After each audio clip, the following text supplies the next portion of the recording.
बिस्मिल्लाहिर्रहमानिर्रहीम। अस्सलाम वालेकुम। कैसे हैं डियर स्टूडेंट्स आप? I hope you all will be fine. आज हम पेपर रूल को ख़त्म करेंगे और इसका लास्ट पार्ट 6 पढ़ रहे हैं। और ये इतना लंबा चौड़ा पार्ट नहीं है, पार्ट 5 काफ़ी लेंथी था और थोड़ा टिपिकल भी था। और अच्छी बात यह है कि आप लोगों को समझ आ गया। किसी ने कमेंट्स में कोई भी क्वेश्चन नहीं पूछा, या तो किसी ने ध्यान से पढ़ा ही नहीं, सुना ही नहीं उसको, या फिर सब कुछ क्लियर हो गया। अगर क्लियर हो गया तो बहुत अच्छी बात है। अगर कोई क्वेश्चन हो तो आज भी आप मुझसे पूछ सकते हैं। और कल हम क्विक रिवीजन करेंगे पूरे पेपर रूल्स पार्ट 1 2 3 4 5 6 की। और इंशाल्लाह जुम्मे को हमारा होगा इस पे टेस्ट। तो इस तरीके से पेपर रूल हमारे हो जाएंगे ख़त्म। इसके बाद आप लोगों की कंसेंसस से हम नेक्स्ट पार्ट जो भी आप लोग ज़्यादा कमेंट्स में बताएंगे वही हम स्टार्ट करेंगे। चलें जी, स्टार्ट करते हैं। Maintenance of record and freedom of information कि आपके पास जो प्रोक्योरिंग एजेंसी है उसके पास जब डॉक्यूमेंट सारे आ जाते हैं, जो प्रोसीडिंग्स बन जाती हैं, बिड्स ओपन हो जाती हैं, ऑर्डर अलाट हो जाता है, चीज़ें हो जाती हैं, फ़ाइनल डिलीवरी हो जाती है, CRVs बन जाती हैं और सर्टिफिकेट फ़ाइनल डिलीवरी का आप उसको बिडर को इशू कर देते हैं, उस पर वो बिल बना के पेमेंट ले लेता है। तो ये केस आपका क्लोज़ होके आपका रिकॉर्ड का हिस्सा बन जाता है। और ये रिकॉर्ड कैसे रखना है, किस तरह आपका हिस्सा रहेगा, ये सारी की सारी डिटेल्स हम इसी ही लेसन में पढ़ेंगे। 46 record of procurement proceedings. Proceedings mean जो तरतीब वाइज स्टेप बाय स्टेप आपने डॉक्यूमेंट्स बनाए, जो आपके फाइल्स में रिकॉर्ड बनता गया, उनको हम सारी की सारी क्या कहेंगे, प्रोसीडिंग्स। नंबर 1 सबसेक्शन 1 में कहता है all procuring agencies shall maintain a record of their respective procurement proceedings along with all associated documentation for a minimum period of 5 years। तो जब आप इनविटेशन देते हैं और उसके जवाब में जो आपका पूरा प्रोसेस होता है, ऑर्डर होता है और फाइनल आपका केस जो ऑर्डर होता है वो क्लोज़ होता है, तो आपका ये डॉक्यूमेंट से ये जितनी प्रोसीडिंग्स हैं ये एक हिस्सा बन जाती हैं उसका। और सारी की सारी जितनी इसके अलावा भी आपने कोई डिटेल्स वगैरह मांगी या कुछ और भी नोटिफिकेशन इशू किए या कोई और अमेंडमेंट वगैरह की, तो वो सारे उसी एक स्पेशल केस का एक हिस्सा बनते जाएंगे। और आपने ये जो रिकॉर्ड है 5 साल तक अपने पास रखना है, उसके बाद आपने डिस्पोज ऑफ करना है। सब सेक्शन 2 में कहता है such maintenance of record shall be subject to the regulation framed in this regard from time to time. और इसमें चेंज हो सकती है, लेकिन जो करंट रूल्स हैं वो कहते हैं कम अज़ कम 5 साल के लिए आपने ये रिकॉर्ड मेंटेन रखना है। सेक्शन 47 है पब्लिक एक्सेस एंड ट्रांसपेरेंसी कि कौन किस इंफॉर्मेशन तक एक्सेस कर सकता है और सिस्टम में कितनी ट्रांसपेरेंसी होनी चाहिए। As soon as contract has been awarded, the procuring agency shall make all documents related to the evaluation of the bid and award of contract public। जो ही आपने फाइनल आप पहुंच गया कि ये लोएस्ट बिडर था, इसको आपने कॉन्ट्रैक्ट देना है। जब आपने कॉन्ट्रैक्ट फाइनल साइन कर लिया, एग्री हो गए, तो आपने उसके बाद सारी की सारी इवैल्यूएशन क्राइटेरिया और जो जो इन्फॉर्मेशन आपके पास आई थी जिस वजह से आपने लोएस्ट बिडर को ऑर्डर दिया, ये सारी की सारी पब्लिकली आपने जो भी आपसे इन्फॉर्मेशन ले आप उसको बताएंगे। Provided that where the disclosure of any information related to award of a contract is of proprietary nature और where the procuring agency is convinced that such disclosure shall be against the public interest, it can withhold only such information from public disclosure subject to the prior approval of the authority। तो पेपरा की authority आपने लेनी है और ऐसी information जो किसी एक सप्लायर या बिडर का राइट हो, यानी कि अगर आप उसको पब्लिक में बताएंगे कि ये मामला हुआ या ये इसके वजह थी, तो ऐसी चीज़ डिस्क्लोजर करने से जो प्रोप्राइटरी राइट्स हैं, जो कंपनी वो चीज़ प्रोडक्ट बना रही है उसकी जो है सीक्रेसी, वो उसको प्रॉब्लम आता हो, तो आपने उनको सीक्रेट ही रहने देना है। और जो डॉक्यूमेंट्स आपने पब्लिक करने हैं, दूसरों को बताने हैं, अगर इन्फॉर्मेशन आपसे कोई मांगता है तो आपने पहले अथॉरिटी से, जो कंपिटेंट अथॉरिटी हो, उससे अप्रूवल लेनी है।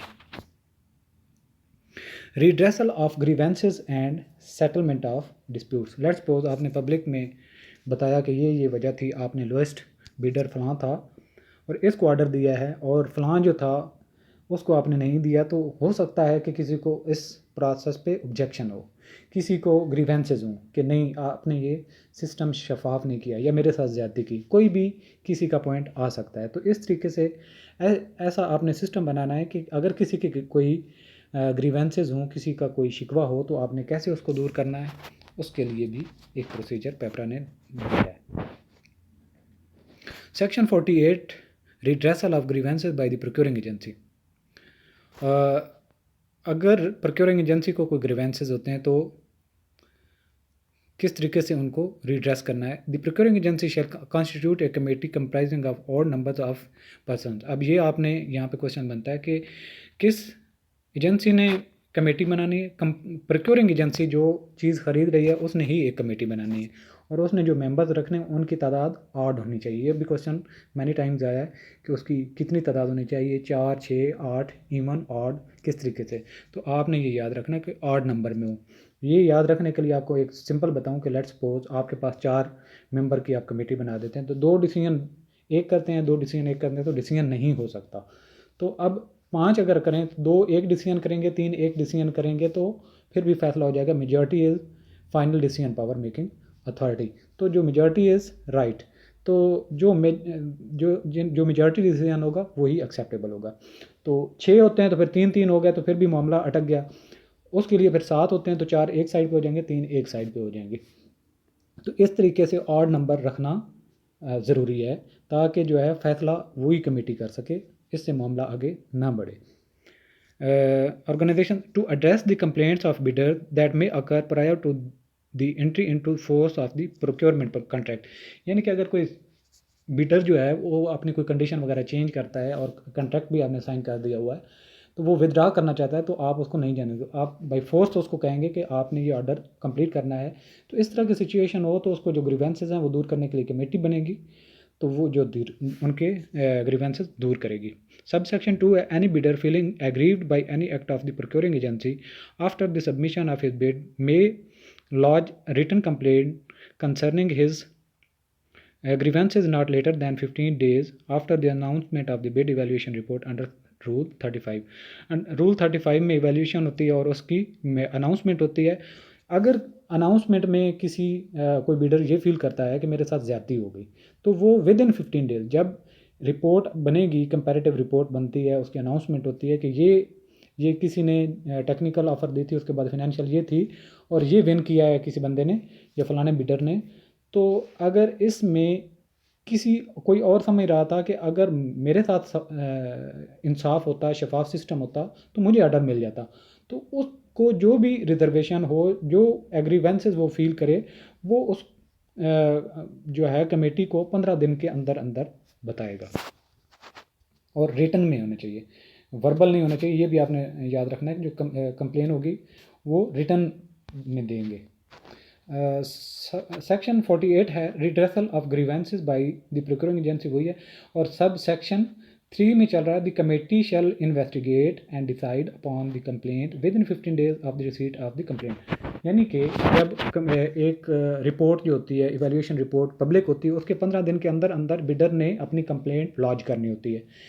और जो रिड्रेसल कमेटी होती है, जब उसके पास एक एप्लीकेशन आ जाती है, तो उसने विद इन 15 डेज़ 15 दिन तक तो वो इंतज़ार करेंगे कि सब की ग्रीवेंसेस की एप्लीकेशंस आ जाएं। जब आ जाएंगी तो फिर उनके पास 15 दिन का टाइम मिलेगा कि 15 दिनों के अंदर अंदर उन्होंने उनका जवाब देना होगा और एड्रेस करना होगा, जो जो मसाइल हैं उनको इन्वेस्टिगेट करेंगे। Number 4, mayor fact of lodging of complaint shall not warrant suspension of procurement process. यानी कि किसी ने अगर एप्लीकेशन दी और वो ये समझे कि मैं प्रोक्योरमेंट प्रोसेस को रोक दूंगा इसकी वजह से, तो ऐसे नहीं रुकेगा।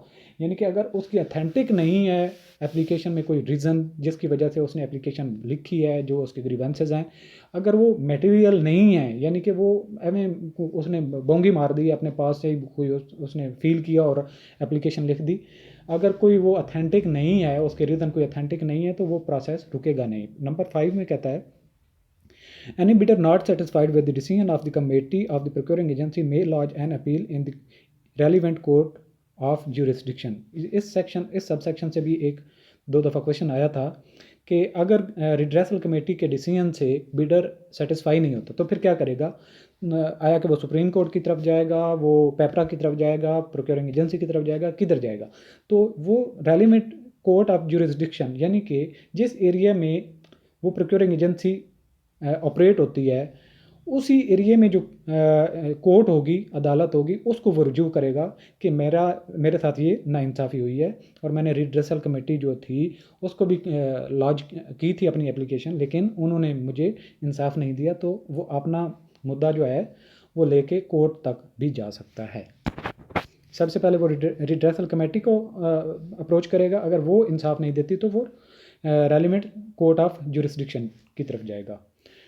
आर्बिट्रेशन सेक्शन 49 है कि सालसी, आर्बिट्रेशन का मतलब होता है सालसी मुकर्रर करना, यानी कि एक तरफ तो है प्रोक्योरिंग एजेंसी जिसने अपनी कमेटी बना ली, दूसरी तरफ कौन है, एक बिडर है जिसको कोई कंप्लेन है कि मेरे साथ इंसाफ नहीं हो, ये दो पार्टियाँ होंगी। तीसरी एक पार्टी आर्बिट्रेशन का मामला होगा कि तीसरा सालसी भी एक मुकर्रर करेंगे कि दोनों के दरमियान अगर कोई फ़ैसला नहीं हो पाता, दोनों के जो है अपने अपने पॉइंट पे अड़े रहते हैं कि हम ठीक हैं, तो फिर एक आपने आर्बिट्रेटर जो है एक सालसी मुकर्रर करना होता है कि दोनों अगर एक दूसरे के मामलात को सही तरीके से सेटिस्फाई नहीं कर पाते तो सालसी को मामला पेश किया जाएगा और फिर वो जो फैसला करेगा वो दोनों पार्टीज़ को मानना पड़ेगा। ये होता है आर्बिट्रेशन।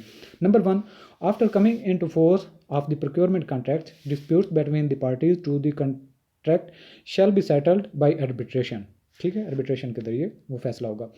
नंबर 2 में कहता है the procuring agencies shall provide for a method of arbitration in procurement contract not inconsistent with the laws of Pakistan. तो जो प्रोक्योरिंग एजेंसी है वो अपने इन जो कॉन्ट्रैक्ट है, जो कॉन्ट्रैक्ट जब साइन कर रहे होते हैं तो उसमें वो लिखेगा कि जो अगर हमारे अंदर कोई प्रॉब्लम होता है दोनों पार्टीज के दरमियान तो आर्बिट्रेशन इस तरीके से होगी, हमारा फैसला थर्ड बंदा कौन करेगा, और दोनों को वो एक्सेप्टेबल होना भी चाहिए। Section 50 है mis procurement, any unauthorised breach of these rules shall amount to mis procurement, यानी कि जो 49 सेक्शन तक जितने भी हमने ये सारे के सारे लॉज रूल्स पढ़े, इसमें कुछ भी वेरिएशन हो, डेविएशन हो या वायोलेशन की जाए तो वो जो प्रोक्योरमेंट होगी वो मिस प्रोक्योरमेंट के ज़मरे में आएगी। सेक्शन 51 है और ये लास्ट है, The provisions of these rules shall have effect notwithstanding anything to the contrary contained in any other rules, यानी कि ये रूल लागू होंगे और किसी दूसरे लॉ के अंदर कोई चीज़ अगर और तरीके से तशरीह की गई है तो भी उनको साइड पे करते हुए ये कानून ज़्यादा लागू रहेगा। ठीक है, other rules concerning public procurement, तो पब्लिक प्रोक्योरमेंट के रेलिवेंट कोई और भी रूल हो, वो कुछ और कहता हो, ये कुछ और कहता हो, दोनों में फ़र्क है, तो फिर पेपरा रूल 2004 का जो रूल है वो अवेल करेगा, दूसरे को हम साइड पे कर देंगे।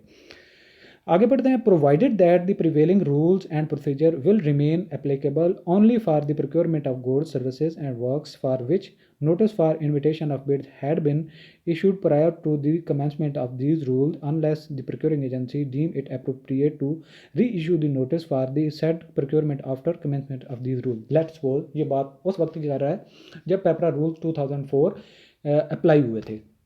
जब ये अप्लाई हुए थे तो लेट्स सपोज किसी ने नोटिस दे दिया था, इनविटेशन कर दी थी बिडिंग्स के लिए। अगर किसी ने इनविटेशन दे दी हुई थी बिडिंग के लिए और ये रूल भी लागू हो गए, तो इनविटेशन अगर दे दी थी तो पहले जिस रूल के ज़रिए उन्होंने इनविटेशन दी थी तो जो उसके शिक्के हैं, जो उस लॉ की रिक्वायरमेंट है वो फुलफ़िल होंगी। अगर इनविटेशन आपने नहीं दी हुई और ये रूल लागू हो गए तो फिर यही रूल प्रिवेल करेंगे, पेपरा रूल 2004 ही लागू होंगे। अगर लेट्स सपोज नोटिस भी दिया था और कोई कंट्रडिक्शन भी आ रही है तो पहला जो रूल है वो इतना वजाहत भी नहीं करता था, किसी ने इनवाइट भी कर दिया था बिड्स वगैरह के लिए, वो बिड्स को कैंसिल करके री इशू भी कर सकता है नोटिस कि हम प्रोक्योरमेंट का जो पूरा प्रोसेस है वो पेपरा रूल 2004 के ज़रिए फॉलो करेंगे, हम पहले वाली जो इन्विटेशन हमने दी थी उसको हम फॉलो नहीं करेंगे। इसके लिए वो जो प्रोक्योरिंग एजेंसी है उसको नोटिस देना ज़रूरी है। Thanks for watching. यहाँ पे आज हमारे पेपरा रूल्स ख़त्म हो गए। आई होप कि आप लोगों को समझ आ गया होगा सारे का सारा। इस लेसन में कुछ 5 से 6 सवाल इम्पोर्टेंट थे जो मैनी टाइम्स आए भी हैं, तो कल एक दफ़ा रिवीजन करेंगे, क्विक रिवीजन करेंगे। मैंने नोट्स जो है पूरे के पूरे पार्ट 1 से लेके पार्ट 6 तक सारे के सारे कंबाइन करके व्हाट्सएप ग्रुप में शेयर कर दिए थे। आप उनको ज़रा स्टडी करें, कल एक क्विक रिवीजन करेंगे और इम्पॉर्टेंट क्वेश्चन को मैं हाईलाइट कर लूँगा और तब ये हमारे पेपर रूल से हम एक दफ़ा निकल जाएंगे। Thanks for watching, take care, अल्लाह हाफिज़।